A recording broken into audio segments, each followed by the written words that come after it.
मैं खुद एक डिलॉयट का एम्प्लॉय रहा हूं और मैंने डिलॉयट एनएलए में सिलेक्टेड बच्चों को ट्रेन किया है, ट्रेनिंग्स दी हैं। तो हो सकता है कोई हो जो मुझसे आपको बेटर समझा पाए कि डिलॉयट एनएलए क्या है।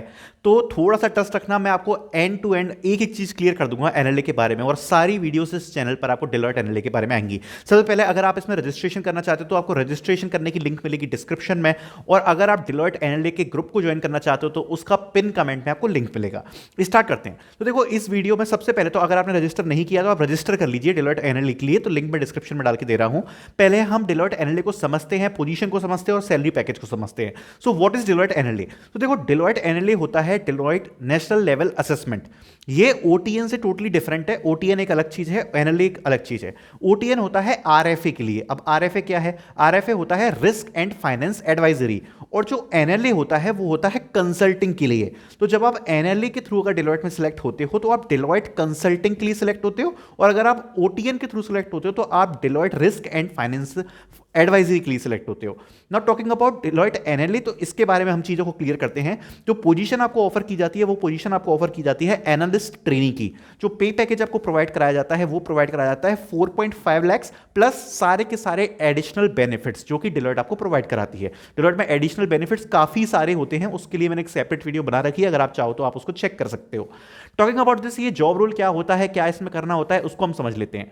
सबसे पहले ये फुल टाइम रोल नहीं है, ये इसमें आपको 1 साल का प्रोबेशन पीरियड रहता है। 1 साल का प्रोबेशन पीरियड मतलब क्या? 1 साल का प्रोबेशन पीरियड का मतलब होता है कि 1 साल तक आप डिलॉयट के लिए काम करोगे 4.5 के पैकेज पे, और अगर आपने काम सही किया है फिर आपको फुल टाइम एनालिस्ट का रोल एक्सटेंड कर दिया जाता है। अब ये फुल टाइम जॉब रोल लेना कितना डिफिकल्ट है? देखो, अगर आप एनालिस्ट ट्रेनी की तरह सिलेक्ट हो रहे हो और पूरे साल में अगर आपने ठीक ठाक अबव एवरेज काम किया है तो यहां पर 90% चांस होते हैं कि आपको एनालिस्ट की पोजीशन ऑफर कर दी जाती है। मतलब आप समझ सकते हो ये आपका फुल टाइम जैसा ही है। बट एनालिस्ट ट्रेनिंग का काम क्या होता है वो मैं आपको समझाता हूं। तो देखो, इसमें जो आपको पे पैकेज प्रोवाइड कराया जा रहा है वो प्रोवाइड कराया जाए 4.5 लाख का। जब आप डिलॉयट एनएलए को ज्वाइन करोगे तो ज्वाइन करने के बाद सबसे पहले यहां पर आपकी ट्रेनिंग्स कंडक्ट कराई जाती हैं। अब वो ट्रेनिंग्स क्या होती हैं? तो देखो, ट्रेनिंग्स क्या होगा, बेसिकली आपको एक लाइव क्लासेस में आपको चीजें समझाई जाएंगी या आपको स्टडी मटेरियल दिया जाता है। अब ये किस टेक्नोलॉजी के ऊपर होगी? तो देखो, डिलॉयट एनएलए के थ्रू 6 से 7 सर्विस लाइंस होती हैं डिलॉयट की, जिसमें आप सिलेक्ट होकर जाते हो। जैसे कुछ मैं नाम लेता हूं, जैसे कि एक होती है सीबीओ। सीबीओ क्या होता है?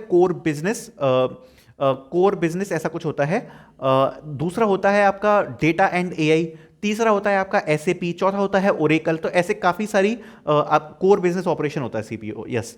तो इस टाइप से आपकी काफी सारी सर्विस लाइंस होती हैं जिसमें आप सिलेक्ट होकर जाते हो, ठीक है। अब उसमें क्या होगा, सबसे पहले आपको कोई ना कोई एक सर्विस लाइन एलोकेट की जाएगी। मैं एग्जांपल लेके चलता हूं। अगर आप सीबीओ सर्विस लाइन में सिलेक्ट हुए हो तो यहां पर आपको जावा, एसक्यूएल और फुल स्टैक डेवलपमेंट इन चीजों के बारे में सिखाया जाता है। ये एक फुली टेक्निकल रोल है। कुछ लोग इसमें कंफ्यूज हो रहे हैं तो मैं उनको क्लियर करना चाहता हूं, एक फुली टेक्निकल रोल है। तो उस ट्रेनिंग्स में आपको सबसे पहले टेक्नोलॉजीज पर ट्रेन किया जाता है। अब ट्रेन करने के बाद क्या होगा? ट्रेन करने के बाद आपको एलोकेट कर दिया जाएगा प्रोजेक्ट्स में या फिर मॉक प्रोजेक्ट में। अब उसके बाद क्या होगा? तो देखो, उस प्रोजेक्ट में आप बेसिक से सबसे पहले काम करना स्टार्ट करते हो, और उस काम करने के बाद जैसे ही आप काम करना स्टार्ट कर देते हो आपको धीरे धीरे काम सिखाया जाता है टीम के अंदर, और आपको और काम दिया जाता है। उस काम को करने के बाद आपको स्नैपशॉट्स रेज करने होते हैं। वो बेसिकली क्या होते हैं?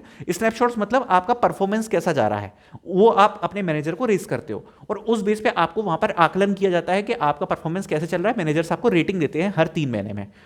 जब ऐसा आपका चलता चला जाएगा तो उसके बाद ईयर एंड, जो कि अप्रैल के बाद माना जाता है, दैट इज आपका मई जून वाला महीना, उसमें ईयर एंड में आपका एक पूरा एनालिसिस किया जाता है कि आपका परफॉर्मेंस कैसा रहा, आपको कितनी हाइक देनी चाहिए, आपको फुल टाइम रोल एक्सटेंड करना चाहिए कि नहीं।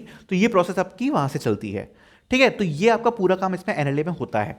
अगर बात करूं टेक्निकलिटीज की, तो ये एक पूरा टेक्निकल रोल है, प्योर टेक्निकल रोल है। इसमें आपको टेक्निकल पोजीशन ही ऑफर की जाएगी चाहे आप किसी भी सर्विस लाइन में जाते हो, ठीक है।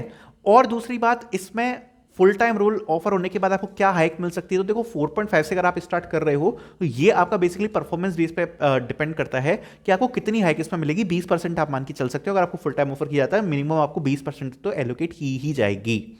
सो this is about whole NLA. I think मैंने आपको एक्सप्लेन कर दिया होगा कि एनएलए में सिलेक्ट होकर आपको क्या पोजीशन ऑफर की जाती है, क्या काम मिलता है, कैसे आप काम करते हैं, ठीक है। अभी एनएलए के ऊपर और वीडियोस हम लाएंगे, सैलरी को लेकर, एग्जाम पैटर्न को लेकर, एक एक चीज आपको मैं क्लियर कर दूंगा। Thank you so much for watching this video.